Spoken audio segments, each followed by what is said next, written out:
have to agree to disagree. I don't agree to that. Neither do I. Ooh, yeah. I'm gonna have to go ahead and sort of disagree with you there. Pluto's not a planet. They changed it in 2006. Yeah, I heard about that, Morty, and I disagree. You disagree? That's right. It's possible to disagree in science, Morty. Pluto was a planet. Some committee of fancy assholes disagree. I disagree back. It is Disagree to Disagree podcast here. Brad Collins, your part-time host. Daryl hosts sometimes, but I like to take reins and be in control. It's fun like that. Daryl's joining me again from Studio B in Rockefeller Center, something like that. We got Fernando, who joined us just as we were going on air, and we have a celebrity guest picker with us, Mike Hoosier. How we doing, Hoosier? Good, guys. Good to be with you. Happy Thanksgiving or holiday season to everyone. Yeah. Fern, you with us? Yep, I'm here. How's the traffic? Traffic. Oh, I'm still at the office. Oh, are you? Yeah, I do my multitasking. Ah. Plus, I'm trying to avoid that garbage. It's gonna be nasty out here. Yeah, Daryl was saying there's something like a 12-mile long block up or something like that out in L.A. That's what I saw. Yeah. I don't know if Fern was going to talk about it or not. I don't know. Anyways, let's get right into it here and talk about college basketball. Of course, the Badgers taking on North Carolina in the finals of the Jim Maui Invitational, whatever it is. They added a bunch of words to the beginning of it. It used to be Maui Invitational, but they're in the finals of that. And you're kind of my guy on basketball I'm going to talk to here. The Badgers, the second half last night, they really looked awesome. They got the turnovers under control. That was ugly in the first half, and against the Tennessee, the turnovers they had. And really, Brad, that's been an issue kind of ongoing all year, which is really uncharacteristic of a Wisconsin team, although also, as is playing zone. And they've been playing some zone defense. Yeah. So I'm sure that's something Coach Gard wants to get, rectified. And I think tonight they're going to have to against North Carolina because that's a team, if they turn you over, they're going to convert those into easy opportunities on the other end. And game tonight that, great early season matchup. Yeah. One of those that, if you're the Badgers, it's a resume builder, same for North Carolina. But I think from a coaching standpoint, you probably will find out a lot more about yourself playing North Carolina or Creighton or Georgetown than you will Central Arkansas. So, yeah. So it's a win-win on both, and unlike college football, as we've heard many say, a couple early season losses in basketball, that doesn't hurt your opportunities to get into the tournament come the end of the season. Unless it's Fort Wayne, right? Yeah, how about that? Yeah, that's like I got home last night from our game and heard that score or saw it, I should say, and thought maybe I had it backwards. But, hey, that's, when you're dealing with college students, mm-hmm. This time of year, man, those things happen. And for Indiana, Purdue, Fort Wayne, or whatever it is, Kalamazoo, that's a season maker right there. Yeah, it is. I mean, and they don't need to win another game all year. I'll be honest with you. That's a huge one. And you talk about it, you take these teenage boys, I mean, what they are, 18, 19-year-olds. You have some 20-year-olds, 21-year-olds, whatever. You like teenage boys, don't you? and you take them to a location, I mean, like Maui, or you go to Atlantis and do all that stuff. And that's a distraction in itself for these young guys. It's a distraction for adults, Brad. Well, that too. I mean, it is. No, but we can control ourselves a little more. I mean, it's a business trip for the Badgers, but when I was in college, I was fortunate to go with a team out to Maui and play, and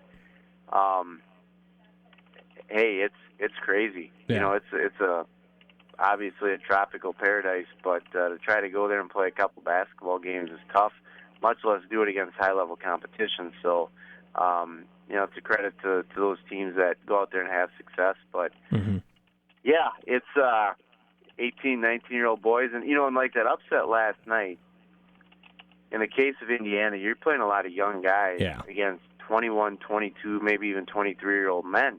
And that's really where the landscape of college basketball has changed.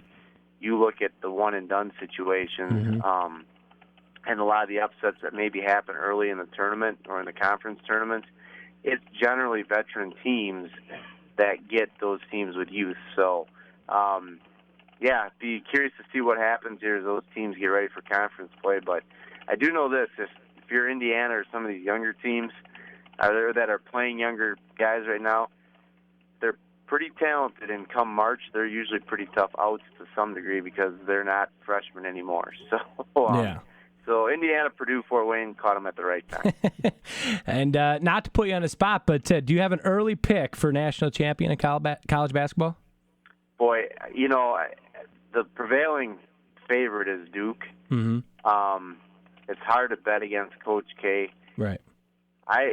There's a number of teams, but the one team that is just kind of lurking, in my opinion, is Kentucky. And I hate to say it because I'm not a Kentucky fan at all. Really despise them. But you're not hearing a lot about them. Right. And Calipari's a great coach, regardless of what you think of the other part of it. That's a team that, they haven't gotten it done the last couple of years. Don't be surprised if that's your national champion right there. Of course, my Badgers, I hope they're right there in the thick of it. But Kentucky's a team just kind of flying under the radar a little bit right now. Nigel Hayes has got to play a little better for the Badgers to be contenders. He does. Yeah. I think he does. You're going to have to continue to see development out of guys like Vito Brown. A number of those guys. The one young man that's been impressive that I think can be a difference maker for them because it allows them some flexibility with their lineup is Trice. Yes. Dietrich Trice. Mm-hmm. He has a chance to be really, really good. And that allows you to move Bronson to the 2. Yep. It kind of shifts guys around, and I think Bronson off the ball is just as good as he is with it. So, it'll be interesting, Right. And I think another team that will get better and be really good come March is Michigan State. Yeah. They were lucky and fortunate Sunday night with the officiating mess up on the clock, but Tom Izzo's teams always get better as the year goes on, and they'll be right there in the end. And Fernando, I can assume Gophers, right? Yeah, I mean, aren't they like the top team in the league right now or something? I mean, yeah, Gophers. Always the Gophers with Fernando when it comes to college sports. Hey, they haven't lost a conference game go yet. Gophers. Daryl, do you have any early picks on that or not? It is really hard to say because so much can happen across the landscape of the entire season. When you look at even just the rankings now, a lot of the names that you're used to seeing at the top are up there, and a team that I see within the top 10 that can definitely, I think, have a little bit of maybe a bit of a run that people don't talk about. I know when Hoosier talked about Kentucky, Arizona. I think that's a program that has always, had a quality product that they put together. They're a number 8 team right now in the nation, and that's one of those teams where, again, being out west, they kind of seem to fly under the radar. They're away from the whole Tobacco Road, eastern part of the Midwest, if you want to, with the Indianas and Kentucky and all that fun stuff. That could be one of those teams where all of a sudden, come the end of February, people are talking, wait, where did these guys come from? Well, and along with that, Fish, I was looking at the rankings this week. The one team that nobody talks about is the defending national champions. Villanova is number 2 in the country, and you hardly hear anything about them. No, not at all. They return a lot of guys. So I think, that's what makes the tournament so great is you have so many teams that, one, they're vying to get in, and then once they get in, anything, as we know, can happen. Yeah. It's just, and basketball is such a long season. There's so many ebbs and flows, but you hit it on the head. I think Sean Miller is one of the really great coaches in this nation, in college basketball in the nation.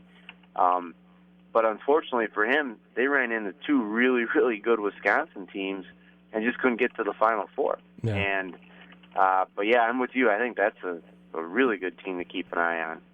And I'm a Bill Self guy, so I got to say Kansas. You would be. I would be. I can't ever count him out. I met him, and ever since he shook my hand, he's had good luck. That's all I gotta say. He hasn't been in the Final Four since you met him. I know, but I don't know. I like Bill Self. I like what he does. He's got a lot of young talent. He's always got great recruits as well.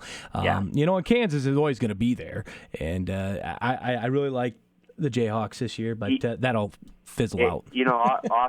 Not off the record because we're on the record, of course, but I've been able to meet Bill Self as well. He's one of the really good guys in coaching, and you hope at some point it works for him here to get to the Final Four. Their record of 12 straight Big 12 championships. Yeah. Hey man, it's hard to win games, period, at any level, but to win 12 straight conference championships, that's getting it done at a pretty high level. All right, Disagree to Disagree, brought to you by 1UP USA. We'll go and move into college football now, and we got 5 top 25 matchups coming up this weekend. And we'll start with the Iron Bowl, I believe it's called. Number 13, Auburn, at number 1, Alabama. Does anyone think Auburn has a chance, or is it Roll Tide all day? I gotta say Roll Tide all day. I'm sorry, I've had a hard time picking against Alabama this year. In a season where there are a lot of good teams, Alabama has essentially emerged, I think, as the only team that you could consider great. Yeah. I think the worst thing that happened for Auburn is that Nick Saban was irate after they beat whoever it was last week, Coastal Carolina or whoever, 31-3, and could pick apart that film. I don't see any way it's close. I think Alabama, as good as college football has been this year, is just head and shoulders above everybody else. I mean, they are dynamite in defense. They are really good on offense because they've opened up their offense with all those athletes that they recruited.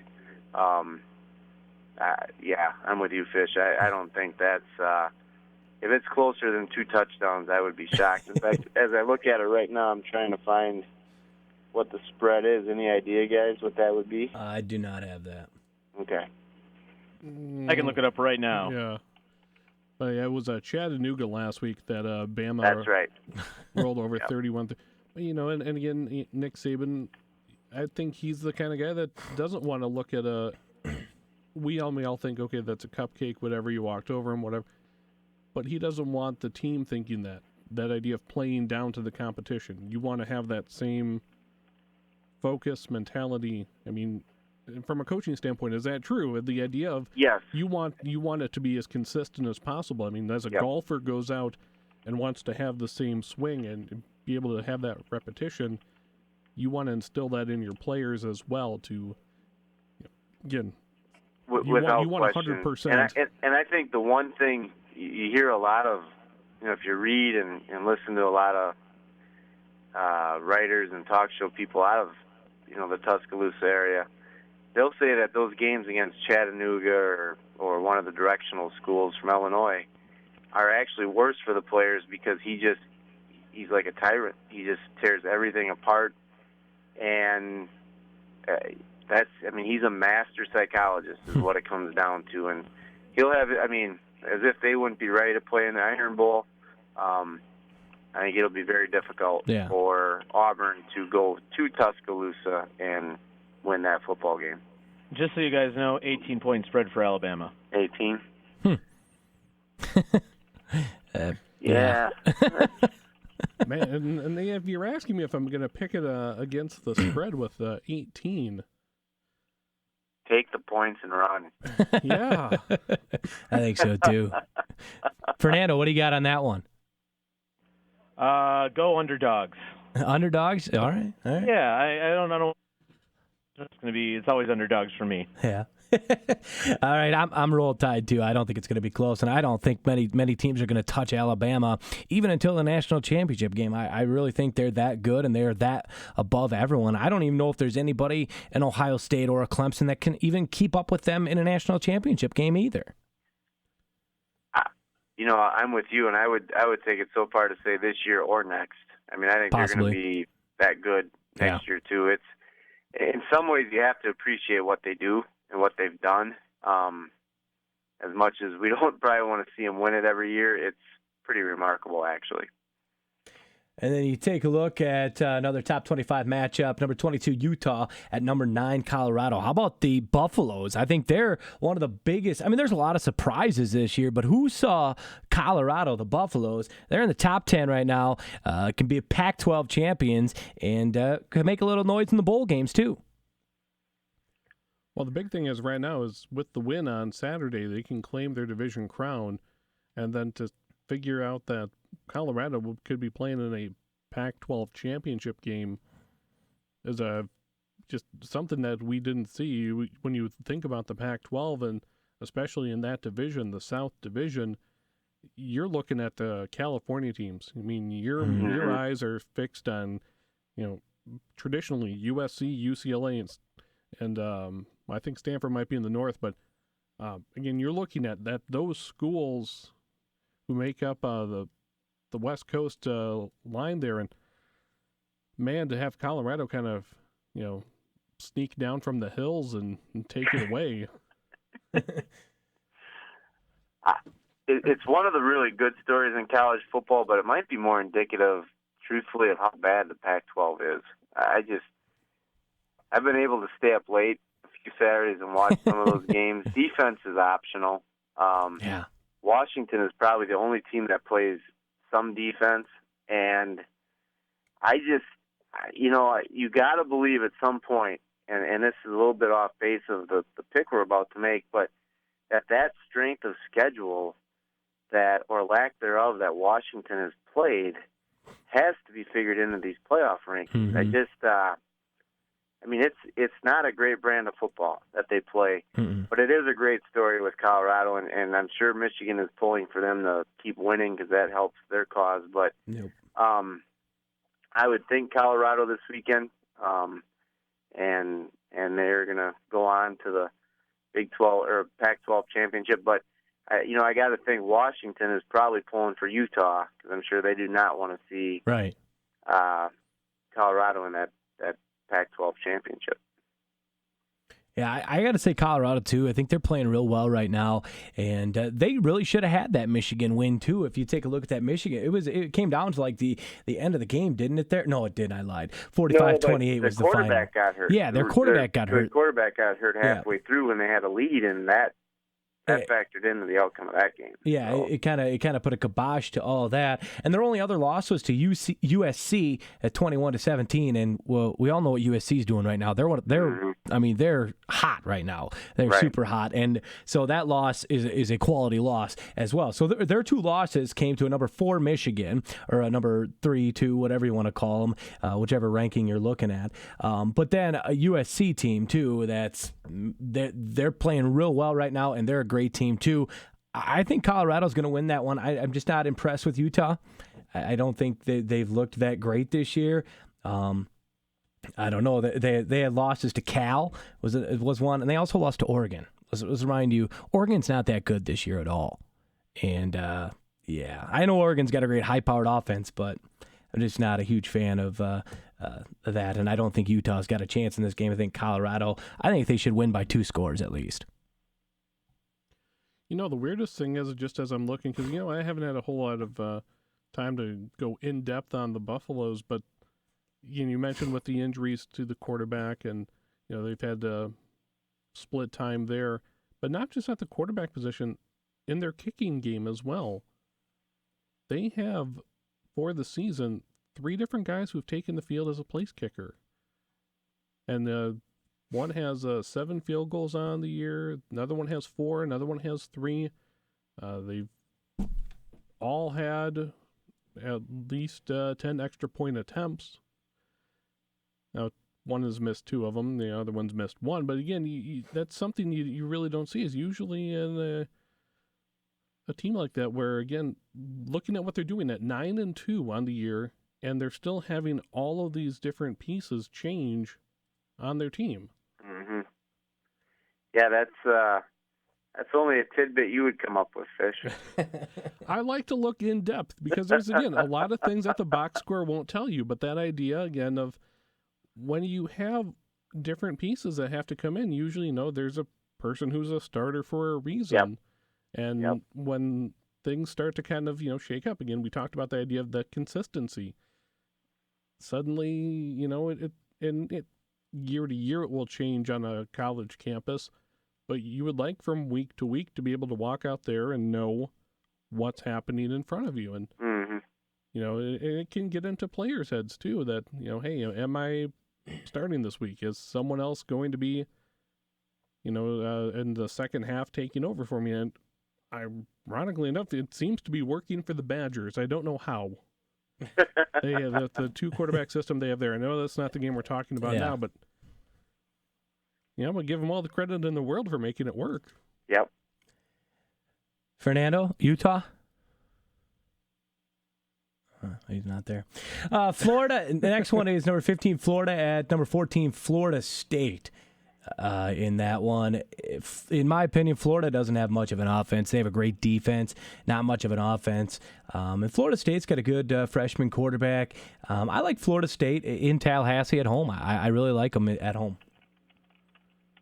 Fish, I'll defer to you. Man, it's one of those games where, kind of like with the Auburn-Alabama game, it's although Bama and that one is far above and beyond better than Auburn, but in this one, you're looking at two teams that the bad blood is there, and in that state, man, a lot of people don't even really recognize, the NFL teams in Florida. They focus on, the Gators and the Seminoles. So this will be a fun matchup. But yeah, like Brad said, I think it's going to be.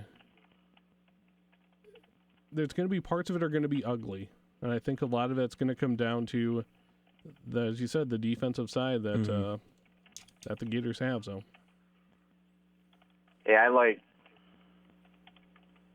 Florida State. And I say that's a tough pick because of what Florida did to LSU last week in Baton Rouge, as they say. But, Florida State at home, last regular season game. And they've had, kind of a disappointing season, so to speak. I love DeAndre Francois as a quarterback. I think he is going to be really, really good. But I think Florida State gets it done. I have relatives who are Florida State fans, so if I didn't pick them and they heard this, I would never hear the end of it. Fernando, are you a Seminole or a Gator? I'm definitely a Seminole for all the right reasons. Like I said, it will be an interesting matchup, especially with Florida. Again, as you mentioned with Francois, almost 3,000 yards. He's going to eclipse it this weekend. He's just 10 yards off of the 3,000-yard mark for the season in passing. 17 TDs, 5 interceptions. So, if the Gators can force some mistakes, that would be the best chance that they have to get the win. Now I move on to number 5, Washington. The Huskies travel to Washington State, who's number 23. I think they call it the Apple Cup or something like that. The Battle of Washington, and apples are popular in Washington apparently. But that's going to be a great game. And you talk about the Pac-12 not having defense and who's brought up. The Huskies, really the only team that do have a defense in that. And I like Browning, their quarterback. He's a pretty good quarterback as well. You also have that Mike Leach offense that you got to take a look at with Washington State. Washington State coming off of a loss. And then Washington, they've been playing solid all year, but once again, who's you talk about that strength of schedule too. But I like Washington in this one. They're going to keep their hopes alive. They're going to make it to the Pac-12 championship game and go from there and probably take on a Colorado Buffaloes team. I like Washington in this one. Hey, I'm going to disagree with you, Brad. I think What? This is where it all falls apart for the Pac-12. Yeah. I think Washington State gets it done at home. It's a big-time upset. I know they're coming off of a loss, if I'm not mistaken, here in one of the last 2 weeks. I'm not buying that the Pac-12 deserves a spot in the playoffs, and I think if they were to upset Washington State, that is, that's it. And how can you go against the coach for Washington State? the guy's a pirate, for crying out loud. So that's the one upset I looked at. Thought that's a possibility, and that's who I'm going with. Sure. Yeah, Washington State just lost to Colorado last week. Yep. No, good team they got beat by. Yeah, exactly. So. No residual effect from that. I'm going to have to go with the Huskies on this one. I think that they have a little bit more balanced attack on the offensive side. Washington, again, you know what you're going to get, and as much fun as it is to see them sling it around, as for a team over 4,000 yards passing, 38 combined touchdowns between their two QBs, only 8 picks. I mean, that's essentially what they're going to do, is they're just going to drop back and they're going to lob it up. And I think when you get to this point in the season, we'll see what the Pacific Northwest does to them with the weather as we get later and later into the fall. But I think this is where a team that's a little bit more balanced in Washington can maintain. And they know now that, they're on that doorstep at that number 5 spot in the college football playoff rankings. They know that they need to, keep up with the wins, and they have an opportunity. The hardest part is with this college football playoff ranking, and I'm going to knock it on the soapbox too much here, but there is a real lack of consistency in how they, in my mind, are looking at teams and evaluating and ranking them. But we can get to that after the Michigan-Ohio State matchup. And Fernando, you're out on the West Coast. I mean, is there a lot of Washington State talk? I mean, I know you're down in California, but with the Pac-12, you're being out in Pac-12 country. Is there any talk about that going on out there? Not really. They're more concerned about how terrible USC and UCLA are doing. Yeah. But as much as I do love a good beaver, I got to go with Washington in this one. All right. So we go on to probably the biggest matchup historically wise and everything this weekend. Number 3, Michigan Wolverines travel into the Horseshoe to take on the number 2, the Ohio State University. And I'm going to lead off here. I feel because Michigan's not going to have a healthy Wilton Spate. Even if he plays, he's not going to be healthy at all. Their starting quarterback. I just think Ohio State's going to win. It's in Ohio State. It's in Columbus, the Horseshoe, and Michigan doesn't have a great starting quarterback. Even if it's Spate starting, he's injured and not going to be 100%. I got to go with Ohio State, and I think pretty easily in this one. I know it's a rivalry game and all that, but I don't think Michigan has a chance in this game. I'm with you, Brad. I think Ohio State wins this game, especially without the lack of a playmaker at quarterback. And I think you can make a case that Ohio State is probably the best matchup for a team that could possibly beat Alabama. The reality is they may not get in with the conference championship thing, but I think they win this game, and I think they do it rather comfortably. I think probably 14 to 21 points will be the final score.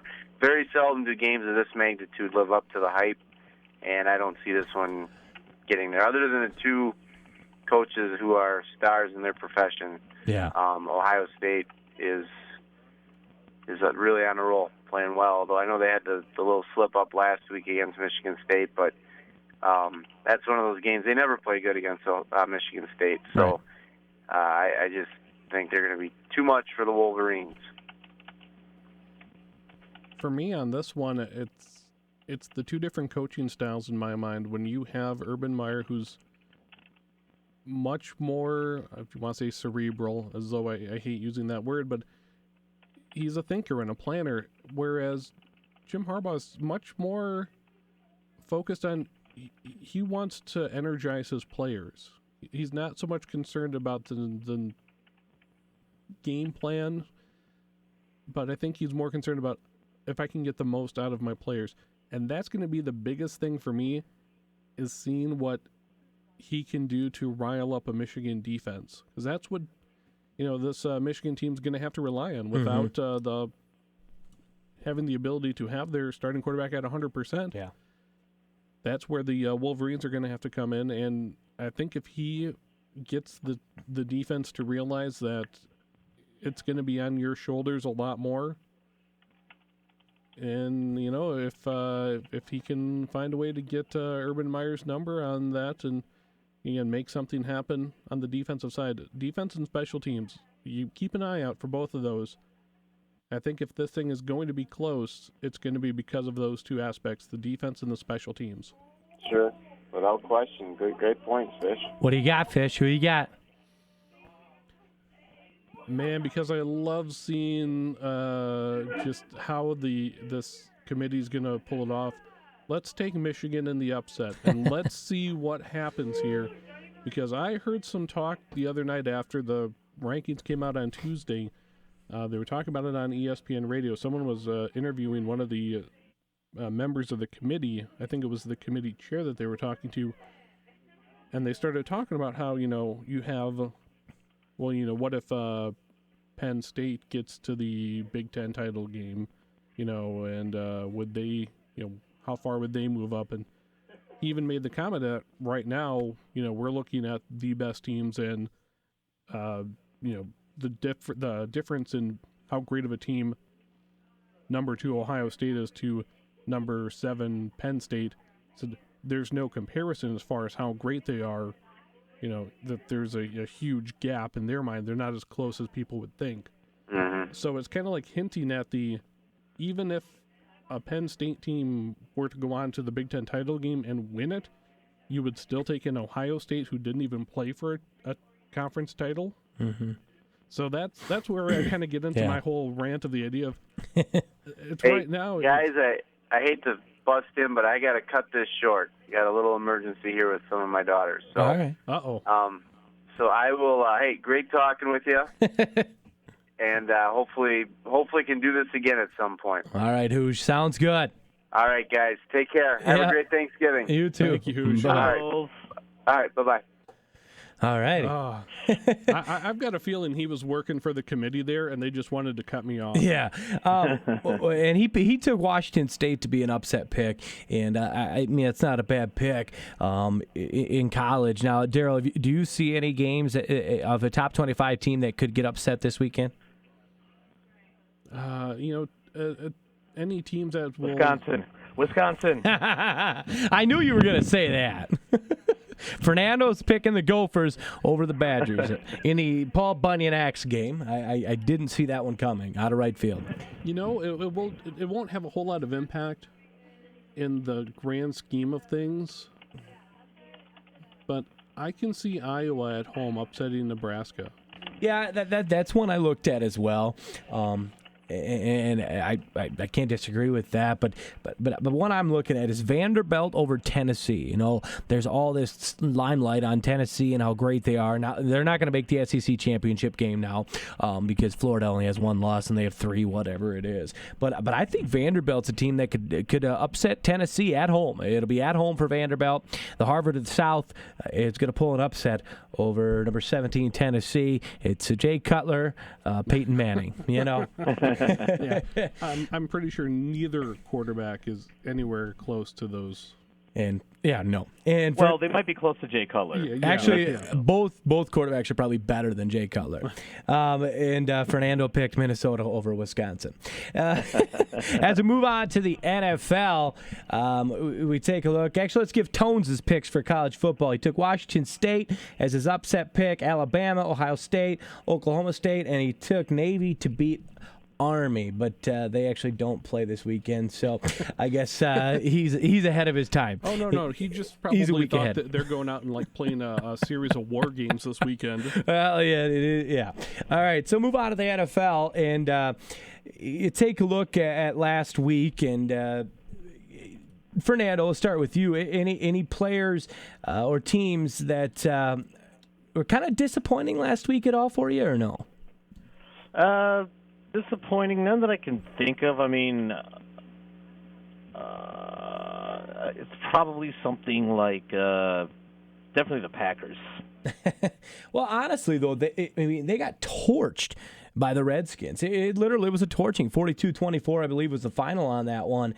And, yeah, I mean, it was a disappointing loss for the Packers, and it really hurts them because that puts them 2 games now out of first place. And they go into this week where they're going to be, I mean, without a win, they're 3 games out of first place. They're guaranteed to be 2 games out of first place this week because the Lions and Vikings play each other, and they're both 2 games ahead of the Packers in the North. So, yeah, I mean, I think that's a great one for disappointing would be the Packers this week for last week. And how about the Browns? They scored under 10 points. And I go back to a couple weeks ago, I said I don't think they're going to win a game, and I'm sticking with it.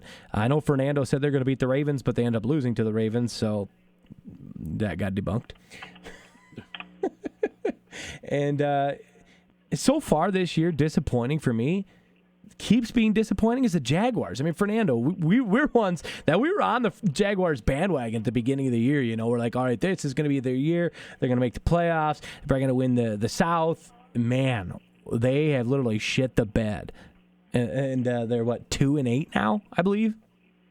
Yeah, they are terrible. But I do have some bad news. I also have to cut this short as well. As I said, I'm still at work, so the multitasking isn't working as well as I was hoping it would. Vikings over the Lions by 30, I'm assuming, right? It'll be close, but yes, I got all the road teams winning on Thanksgiving. Ooh. And my big upset of the week is the Browns getting their first win at home. Oh, all right. You heard it now. I'm hoping for some crappy weather in Cleveland. That's the only hope they can slow down Eli. But that's my upset pick of the week. All right, Fernando. Thanks for joining us. Hey, look for Cordero Patterson to have another kick return touchdown. And I'm out. Peace. All right. Fantastic. Down to Daryl and Brad. All right. So, Daryl, anything disappointing so far this season or last week at all or anything? I guess looking at the past weekend, I hadn't really thought too much about it. The Packers. Of course, that was extremely disappointing just for the standpoint that matchup was so ugly for Green Bay. Yeah. And that's especially coming off the performance they had the week before against Tennessee. It's really just kind of fallen apart.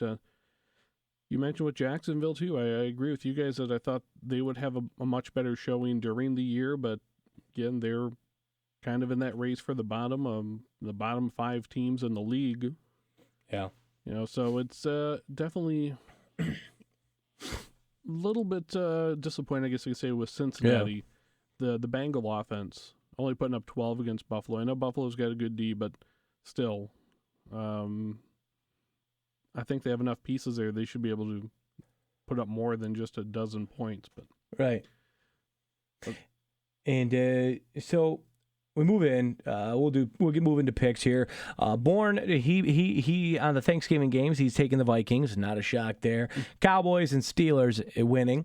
And his upset pick is going to be Kansas City over Denver, and I can almost guarantee he's going to take the Eagles over the Packers on Monday night. And he said he's setting an over-under of 500 deaths nationwide during the annual purge, also known as Black Friday. And I got to take the over on that. I really do, because that is just nuts and people go crazy. It's insane. I actually talked with a friend who works in retail and will be working on Thanksgiving night.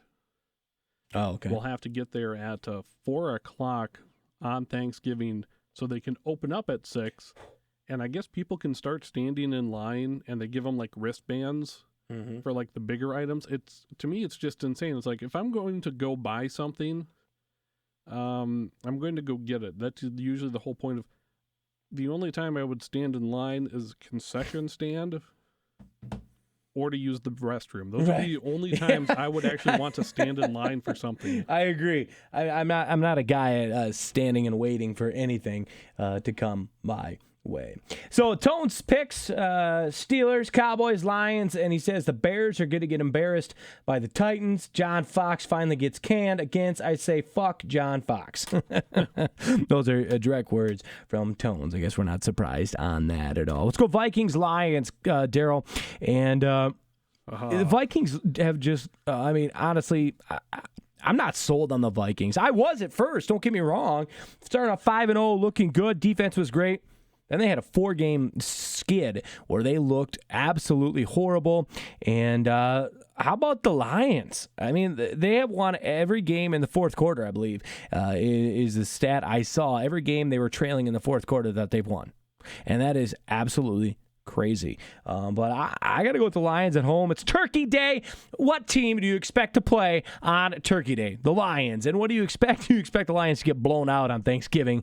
Honestly, is what it used to be forever there. The Lions just get blown out on Thanksgiving, but it's their day. Damn it, the Lions are going to beat the Vikings, and they're going to take sole possession of NFC North.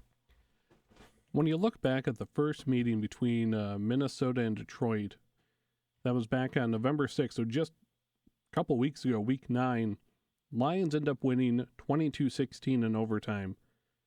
The most interesting stat to me from that game, here's Sam Bradford's line for the Vikings. 31 of 40, so 77% completion percentage. Had 273 yards, which works out to about almost 9 yards per reception.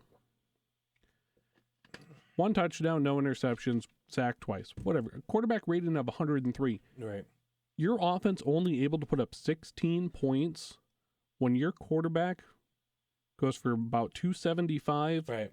completing 77% of his passes. You can't finish. Yeah. Now, that to me was probably the most telling stat of that game. And I believe that came right in the middle of Minnesota again, losing 4 of their last 5. That all started with their bye week. It happened in weeks on October 16th. That's when Minnesota had their bye, since then losing 4 or 5. Lions have won 5 of their last 6. When you look at it, it's a straight trend in my mind, just like a stock market. You have a stock going up and a stock going down. Yeah. And I think the Vikings are the stock going down. The Lions right now, with the momentum they have of 5 of 6 games, their stock is going up. I agree, and I'm just not a fan of the Vikings offense. They don't have an offense, to be honest with you. Now, Stephon Diggs is most likely out tomorrow. That doesn't bode well for them because he's really their only receiver. Cordero Patterson, congratulations. And why'd they win last week against Arizona? A 100-yard kick return and a 100-yard interception return for a touchdown. You take that away, they lose by 6.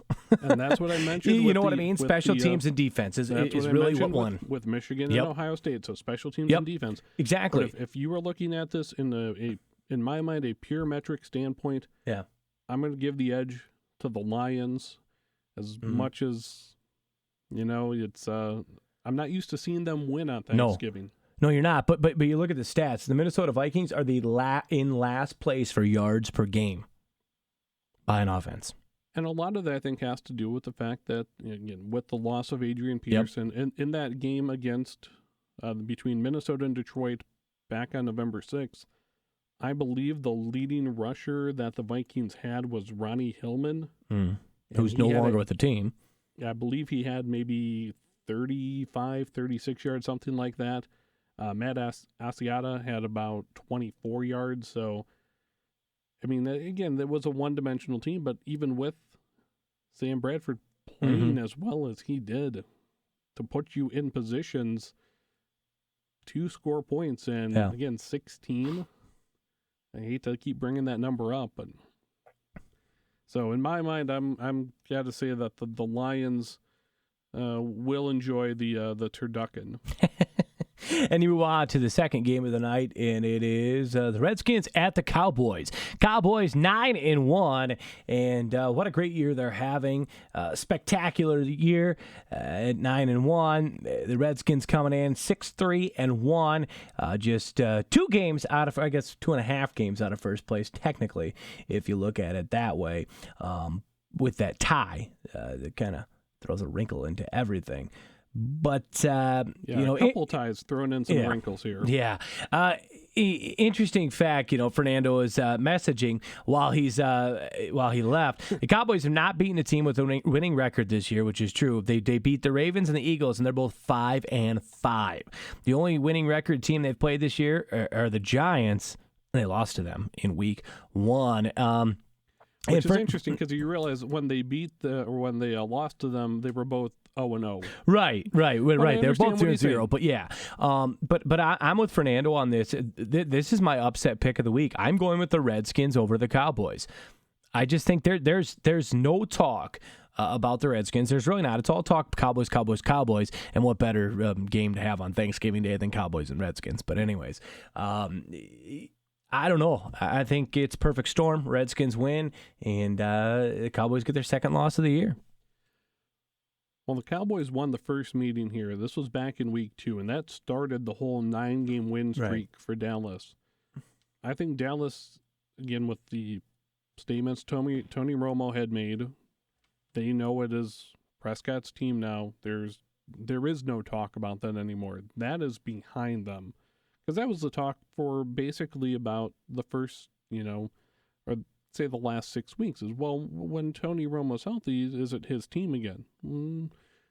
The Dallas has realized this is the movement.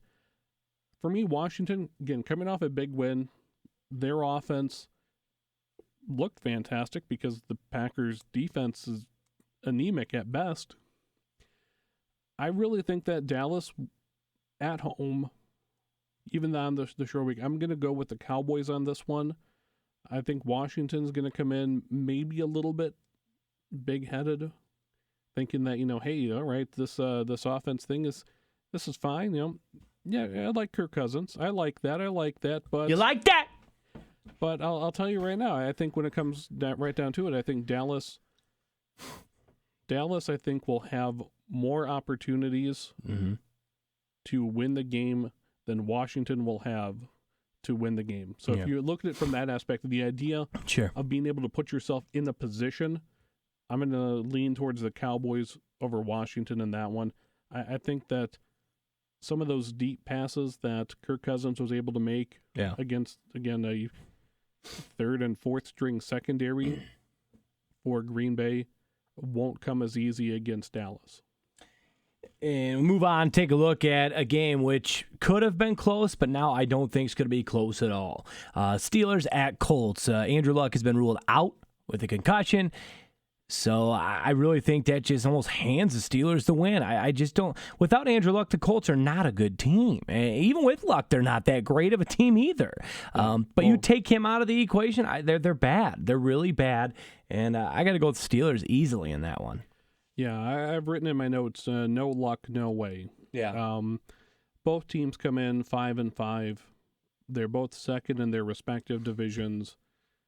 It's going to be one of those big games that both teams, in their mind, know will really sway the rest of the season for them. But without Andrew Luck there, the hardest thing is they've got a game manager coming in then to take his place. Scott Tolzien. We know him from his days in Wisconsin. Yeah.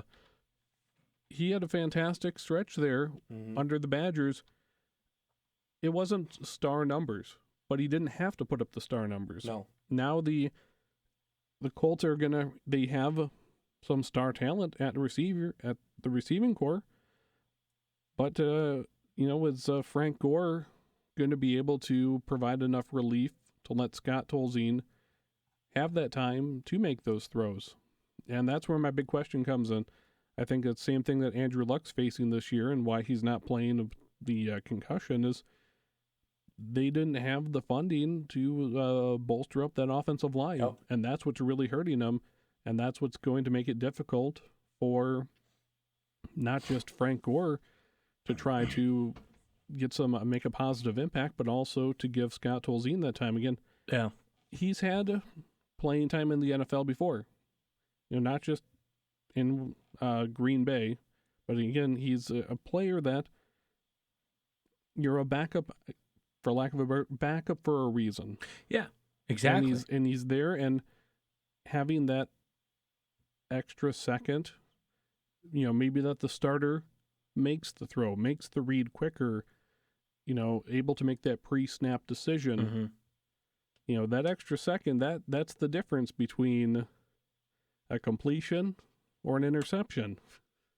So for me, and on a short week to realize that, I think the word just kind of came out here in the last 24 hours, today. saying, hey, Andrew's not playing. Maybe they were starting to groom Scott just in case. Right. But either way, you were holding the clipboard on Sunday. Now it's Wednesday, and maybe you're taking the snaps with the first, the reps with the first team in practice. But yeah, all right, come 7 o'clock Thursday night, you're on the field, and it's go time. And it's a Pittsburgh team that, as I said, at 5-5, they were the perennial pick at the start of the season to represent the AFC. Yeah. People thought at this point in the season they would be 10-0. And now suddenly they're on this verge of not even winning their own division. Right. So there's a lot of motivation behind the Steelers team with a Colts team that's banged up. So yeah. And then you move into Sunday night. That'll be your Thanksgiving wrap up there. And you move into Sunday night's game, and the Chiefs at the Broncos, Daryl. That's a great matchup for any football fan. It's a great matchup. You have two teams who are 7-3 on the year, tied for second place in the AFC West. Winner stays within one game of the Raiders, potentially, depending on how the Raiders do. Blah blah, whatever. And the loser drops 2 games, possibly. So, that's a very interesting game. That's in Denver. Yes, tough to play in Denver. I get that. But what's Denver have on offense? Can anyone tell me? Demaryius Thomas? Emmanuel Sanders? Yeah, you're right. But what do they have under center? No one who can get them the ball. That's the problem we have. C.J. Anderson, he's out for basically the year. So they have Devontae Booker, but he's a rookie at running back. Defense wins championships, but you have to have a quarterback like a Trent Dilfer who's not going to turn the ball over. And they don't have that right now in Denver. They don't have that for the future, they don't think. Even though they drafted Paxton Lynch, there's still talk about maybe a Tony Romo next year.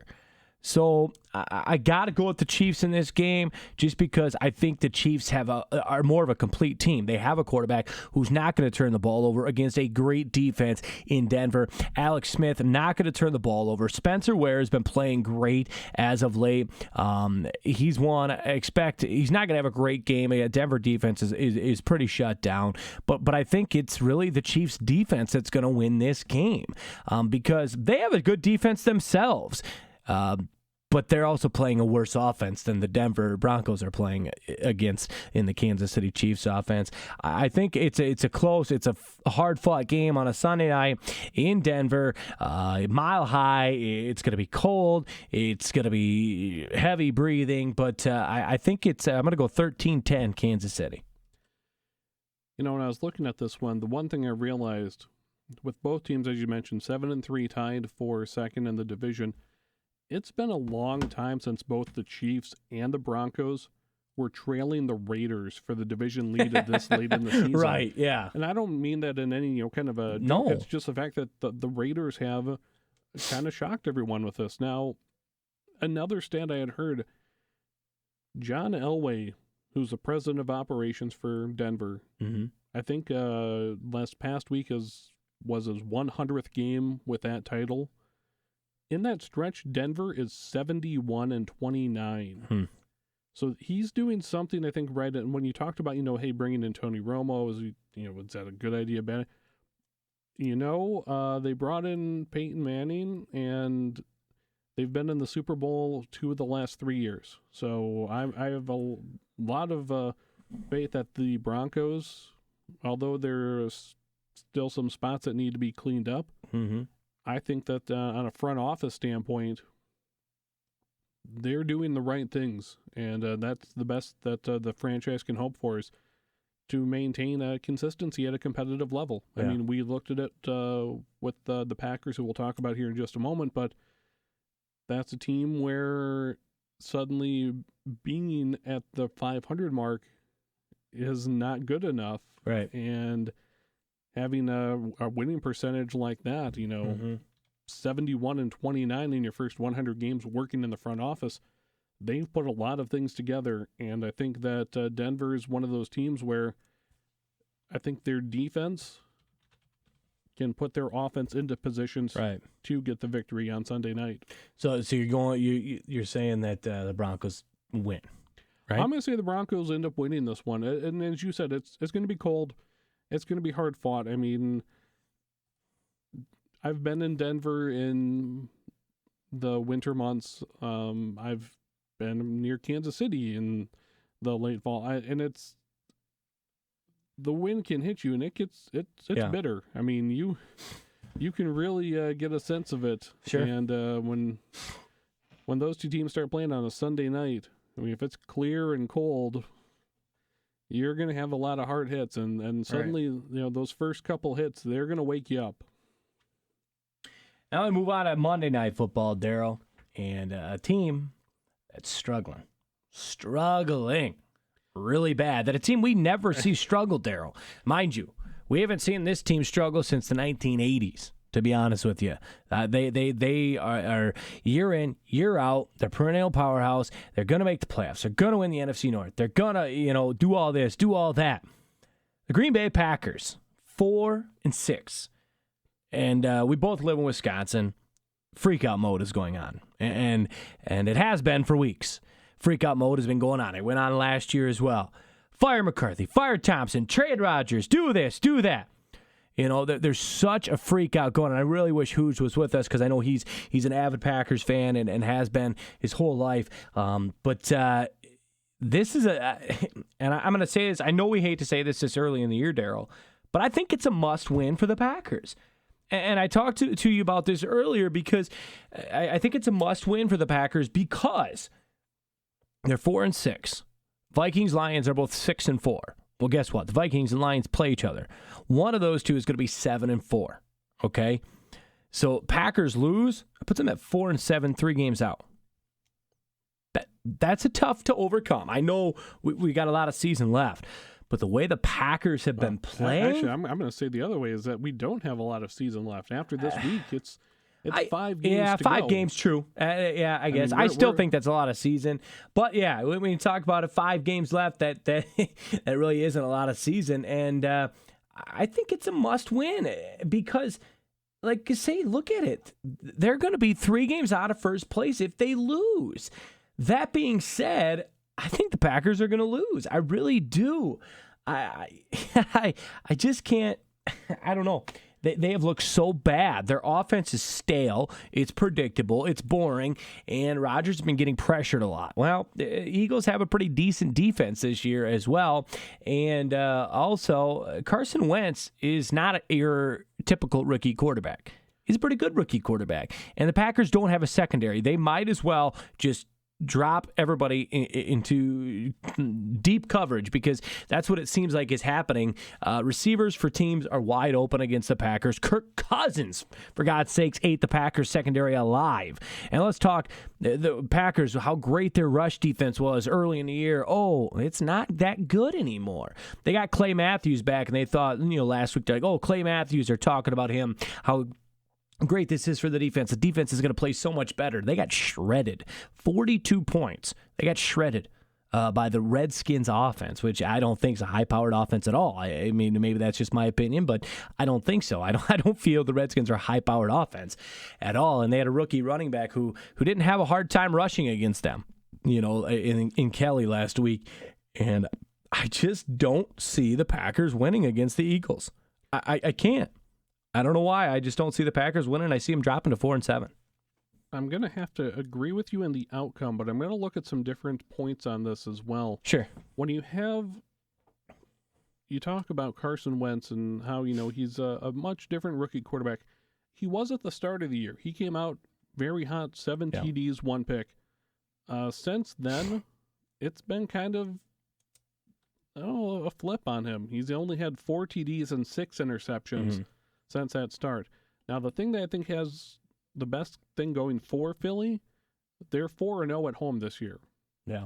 Now, when we talk about the sky is falling for the Green Bay Packers, at the 4-6 mark, I'm thinking that they fall at Philly on Monday night to fall to 4-7. And then when you talk about, how Detroit and Minnesota already facing each other, one of those teams, again, go into that 7-4 mark. The last 5 weeks of the season, when we talk about it, there's not a lot of time left. Green Bay is hosting Houston Yeah. the following week. Okay, Seattle comes to town. Oof. Then, even though it's not more likely going to be a win, they go to Chicago. Right. But they not easy to play there. Yeah, it's divisional games for the last 3 weeks. Minnesota on Christmas Eve. That's a home game at Detroit on January 1st. So they have still 3 divisional games left, and 2 of those teams within the division are ahead of them. So even getting a few wins here, Mm-hmm.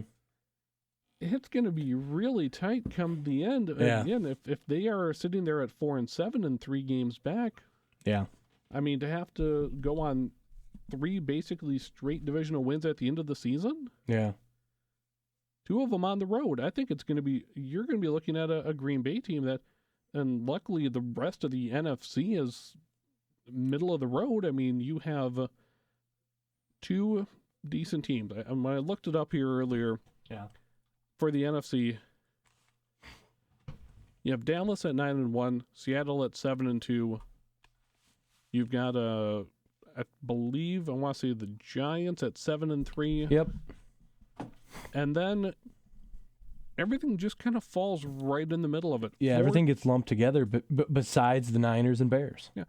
4 teams at 4-6, 2 teams are at 5-5, 3 teams are at 6-4.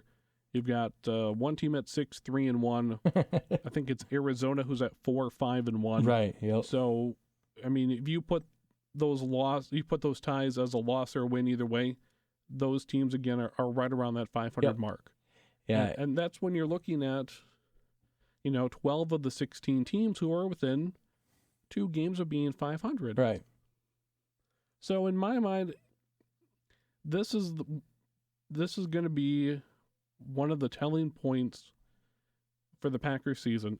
It's going to be right from that point, the Indianapolis game, the game against Tennessee, at Washington, at Philadelphia. Again, this is a stretch of 3 straight road games for the Packers. Yeah. Now, do you feel this is a must-win for the Packers, though? I think this is going to be. This is the final, I guess, chapter, if you will, in the must-win stretch. Yeah. Because right now, the way they looked against Tennessee, they were down 21-0 against the Titans. Yeah.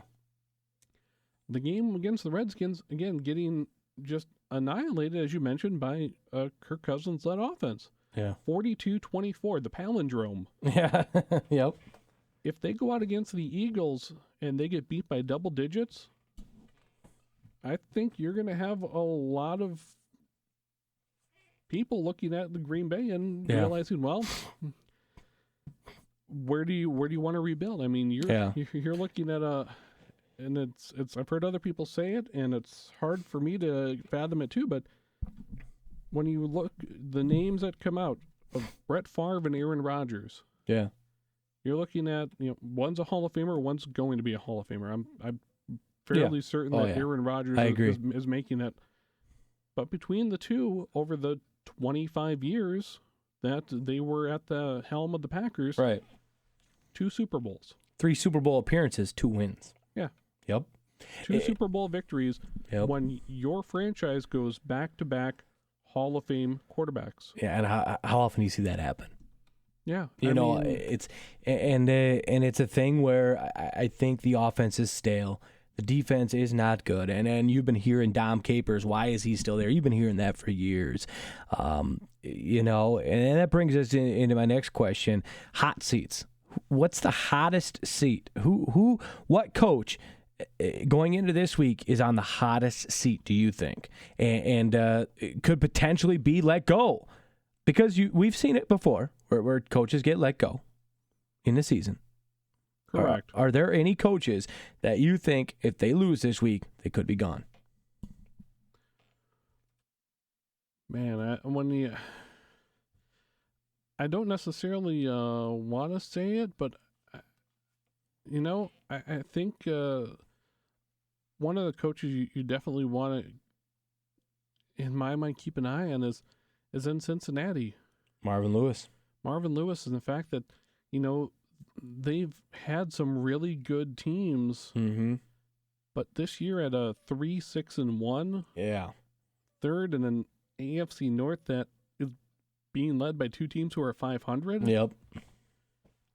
And that again, that we'll see, because they have a game this weekend against a division opponent in Baltimore. Yeah, and you take a look at Marvin Lewis. He's kind of always been on that fringe hot seat anyways because he can't win a playoff game. Right, their postseason record has been, bad. I mean, they haven't won a game. They haven't won a postseason game, and that's that. And he's always been on the fringe hot seat. But this year, I think that seat's burning. I think he could be gone even after this week. I think another one, maybe Gus Bradley in Jacksonville. If they lose, they go to 2-9. The Jets. They're 3-7 right now. Todd Bowles, he doesn't have much life left there anyways. I don't think he's going to be coached there anyways after the year. I don't think Gus Bradley's going to be there after this year. You take a look at John Fox has won. His seat's super hot. He's taking a lot of heat in Chicago. They're 2-8. And another one, Chip Kelly in San Francisco. Right, and I was thinking about that as I was looking at this as well, and it's really hard for me to turn around and say, because again, 1 year in for him, and it's a completely different style. When you look at it, and they've had plenty of off the field discussions. If you give him another year and see what happens, the hardest part is the rest of that division as well. It's even though Arizona 4-5-1, the Rams 4-6, you're still at the bottom rung of that, and the rest of those teams, they're built for defense.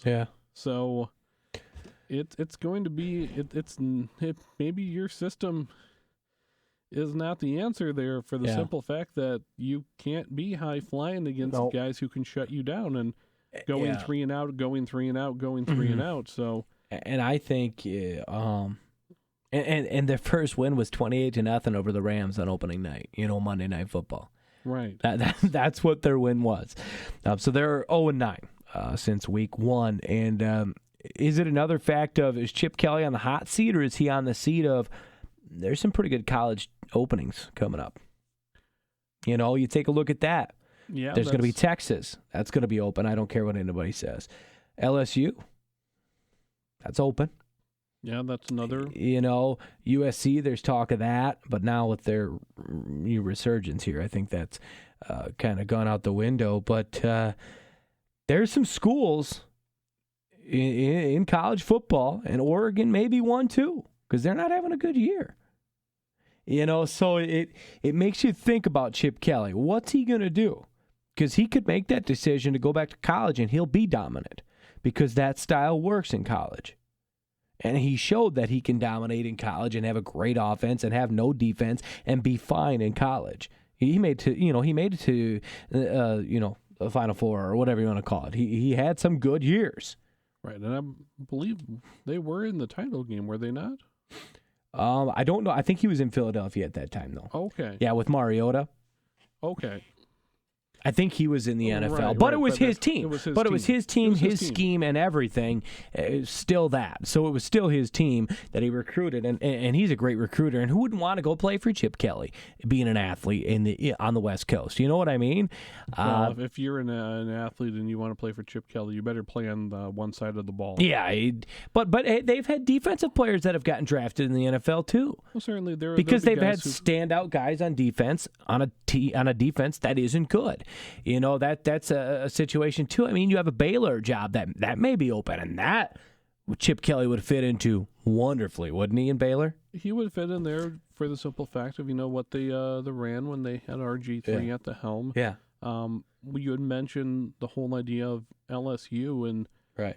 I don't think that fits for him at all. I don't either, because LSU SEC is known for defense. Yeah, that's a defensive league. I think Texas could be one. And Texas is going to be a hot spot. Charlie Strong, it's almost inevitable. It seems like that he's going to be gone in Texas after this week, is what it seems like. And Texas is no longer the darling of the South that once was. There's a lot of issues that even within their own state, they're not recognized as being a force, and not just the conference, but like I said, the entire state of Texas. And that state takes their football seriously, and you're going to have a lot of issues when you're not your program. They're not the best team in Texas anymore. They're not even close to the best team. You got Baylor, you got Texas Tech, you got TCU, you have SMU, you have Houston as well. I mean, I don't even know if they're in the top 5 of Texas college football teams, Daryl. It's a situation where they may not be, and it's been ugly. And did Charlie Strong get much of a chance? No, I don't think he's had much of a chance since he got hired. And I think Texas took him waiting for a big coach to come out. And Les Miles is one of those they're looking at. Tom Herman out of Houston, he's one they're looking at as well. But let's think to yourself, if you're a coach, let's be careful with this Texas job. Right. Because the alumni are the ones that are kind of making the decision there. Same with LSU. Right. It's the idea that if you're not coming in and you're not putting us in that position to be successful, then what are we doing, giving the money to support you? Yeah. And that's the hardest part, is because what a big name, or even just an average name coach, a guy who's been at a smaller school and suddenly gets an opportunity, and your opportunities are, okay, you can go to Texas, or you can go to, say, another mid school in a power conference. You could certainly have more sway at that smaller school, whereas I have family in Texas, and to be honest, the attitudes there, from what I gather of the people there, I'm not saying it's a negative attitude, it's just the way certain people do business is this is our home, this is our town, this is our county, this is how we do things. Yeah. And that's going to be the toughest battle for someone to come into Austin and have to make any changes that need to be made to the program. Mm-hmm. All right, Daryl, so we move on. We're talking about hot seats there, and I don't know if there's any coaches that are going to get fired after this week. There's some that they have the potential to get fired. That's obvious. Yeah, but I would hope, with all hope, that as much as you would want to, start up a new regime and take the steps that you need to, man, it's got to be heartless to be a GM or an owner to tell a coach Thanksgiving weekend, you're fired. Yeah, but the NFL's ruthless. I know it's ruthless. I know it's ruthless, but man, I would. That's why they were doing it. I can't. I couldn't do that. It's like, hey, all right, how's the family? You have a lot of stuffing? You got plenty of leftovers? Good, because you're going to need it because you're out of a job. Yeah, right? So now let's take a look. And who do you think is going to have a big week, Daryl, this week in the NFL? I think one of the people who's going to have a real big week, it's going to be the Cardinals-Falcons. I'm going to go Carson Palmer. Sure. Mm-hmm. I think Palmer is going to have a big week because Atlanta is going to also do their part to put up some numbers, and I think Arizona is going to have to hang with them, and I think a lot of it's going to rely on the arm of Carson Palmer, and I see him putting up some solid numbers this week. I'm going to take a look at Jay Ajayi, okay, for the Dolphins. He has been playing great lately, okay? He's averaging 89 yards a game. But let's take a look at who he's playing. He's playing against the San Francisco 49ers defense, 179.5 yards they're giving up a game, and the Dolphins are averaging 118 yards rushing a game. I think Jay Ajayi is going to have a huge game. And that's a game where the Dolphins are going to be up, so they're going to run the ball a lot. Yeah. So I think Jay Ajayi is going to have a huge, huge game. So anybody out there, take him in DraftKings, FanDuel, whatever they're going to call themselves now that they merged. Yeah. So, yeah, I don't – it's it's a crazy one, and let's take a look at it this way: are there any players that you think have to have a big performance for their team to win? Like Jay Ajayi is going to have a big one, I think, because he's the matchup he has.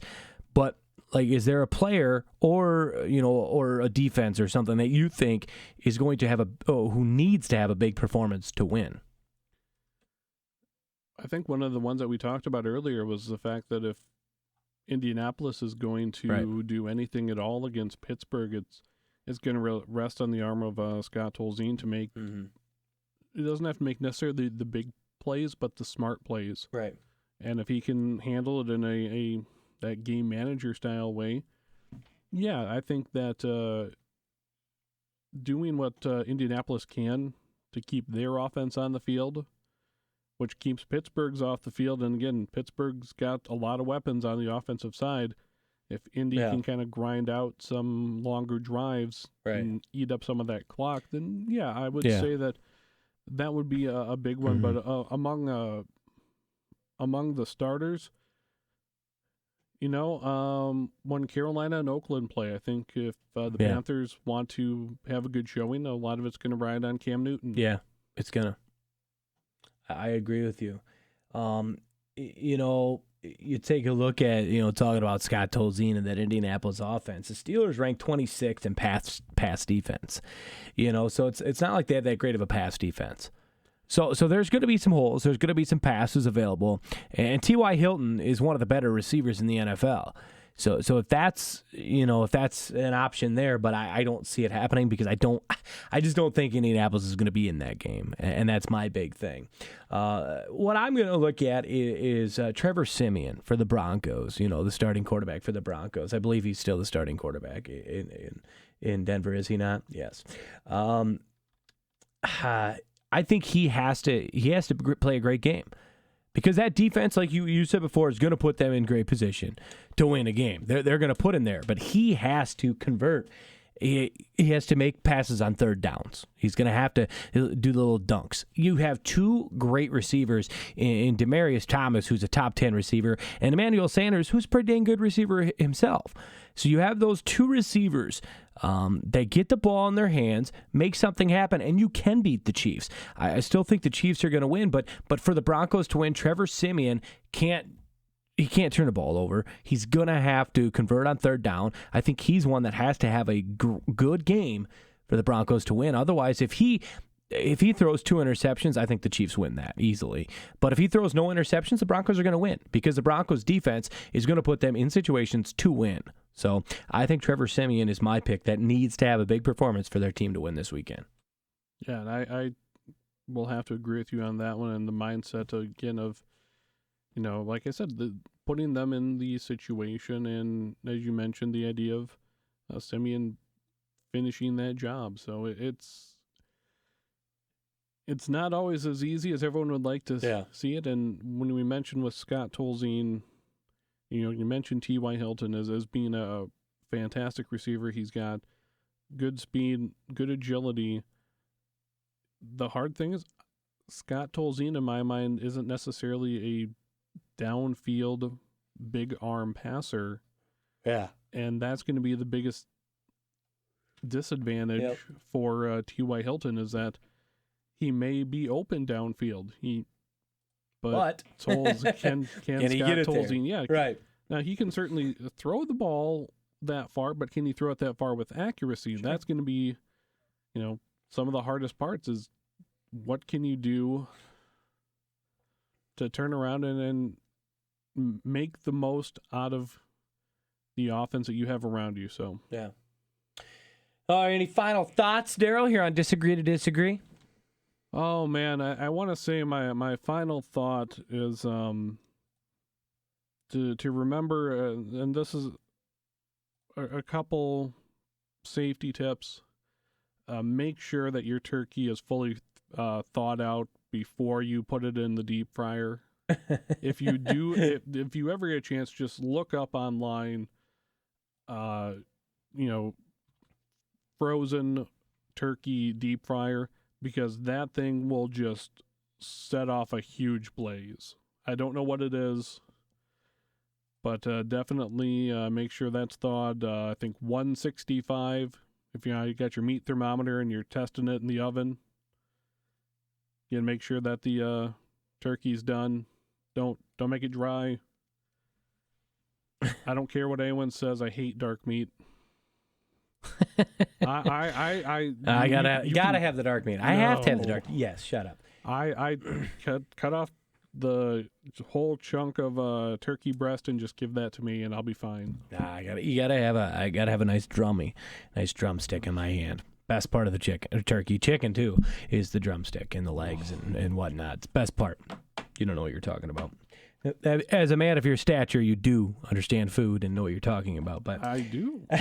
I feel more full and full-bodied when I have a nice piece of white meat fowl.